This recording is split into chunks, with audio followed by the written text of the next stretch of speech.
menjabat sebagai Menteri Kelautan dan Perikanan Republik Indonesia. Apa saja pencapaian dan pekerjaan rumah Kementerian Kelautan dan Perikanan? Bersama saya, Menteri Kelautan dan Perikanan Republik Indonesia, Susi Puji Astuti.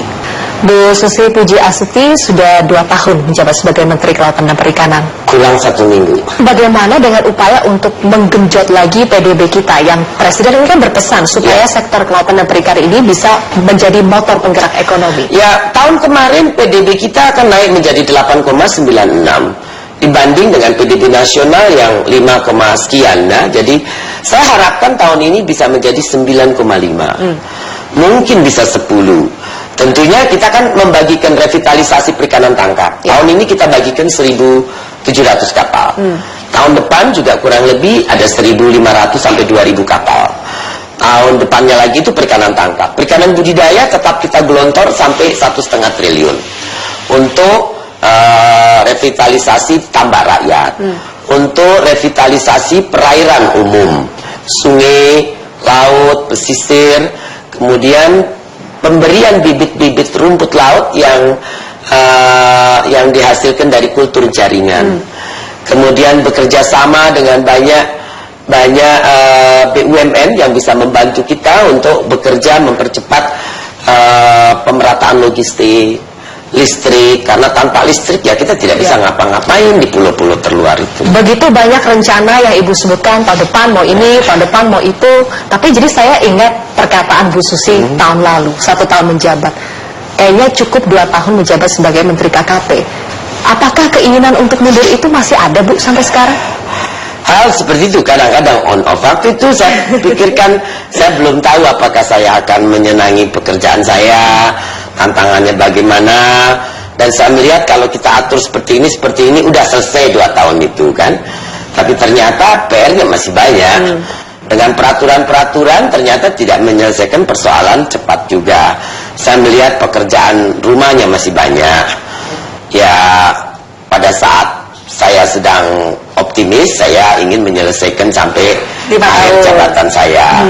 Cuma kadang-kadang ya kalau terlalu banyak pressure juga ya mungkin ada orang yang lebih baik bisa menggantikan saya. Saya pikir kadang-kadang seperti itu. Tapi ya mudah-mudahan Pak Presiden kan sudah memberikan kepercayaan. Saya bisa steady, bisa tetap selalu optimis dan positif, continue sampai the end of term. Ya, mudah-mudahan bisa seperti itu, walaupun kadang-kadang. Kadang-kadang itu apakah salah satunya ketika Ibu bilang kira-kira bulan lalu, saya mau mundur kalau misalnya investasi asing dibuka lagi, karena banyak lobby-lobby yang sepertinya terjadi. Kalau kapal tangkap ikan asing boleh masuk perairan Indonesia, jumlah tangkap kita akan turun drastis lagi. Lingkungan perairan laut kita juga akan depleted very bad. Ya, mungkin saya pikir keberadaan saya juga tidak akan membawa dampak baik untuk negara. Ya saya pikir kan untuk apa gitu kan, kalau kita berada di situ tapi tidak membuat perubahan yang lebih baik dan tidak bisa menjaga perubahan itu tetap baik kan. Kalau kita berada di satu posisi use for nothing, doesn't make any better, tidak membuat sesuatunya jadi lebih baik, lebih bagus, lebih menguntungkan negara, lebih menyejahterakan rakyat, ya useless kan, ya lebih baik you off dan do something else kan gitu. Saya pikir seperti itu. Tapi insya Allah kalau Pak Presiden, saya melihat PR kita masih banyak. Mudah-mudahan saya punya kekuatan, punya waktu untuk menyelesaikan. Tapi kalaupun tidak, ya kita sudah mencoba yang terbaik. Dan bahwa kita bisa berdaulat di laut kita, kemudian kita bisa membuat reformasi menjaga keberlanjutan, kita harapkan kesejahteraan akan ada. Nah, kalau kesejahteraannya bisa tercapai kan, yang paling penting ya ujungnya kan laut menjadi masa depan bangsa.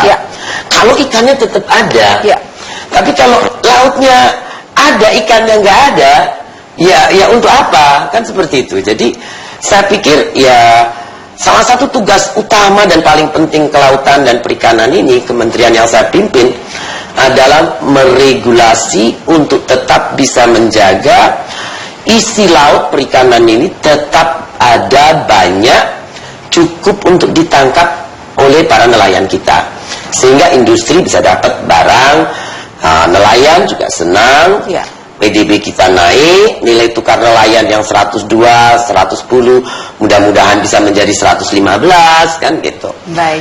Jadi kira-kira seperti itu yang ingin dicapai. Terima kasih banyak waktunya Ibu Susi Puji Astuti. Jalan masih panjang, kita harapkan yang terbaik ya, karena laut adalah masa depan kita bersama. Terima kasih atas waktunya Ibu Susi Puji Astuti, Menteri Kelautan dan Perikanan.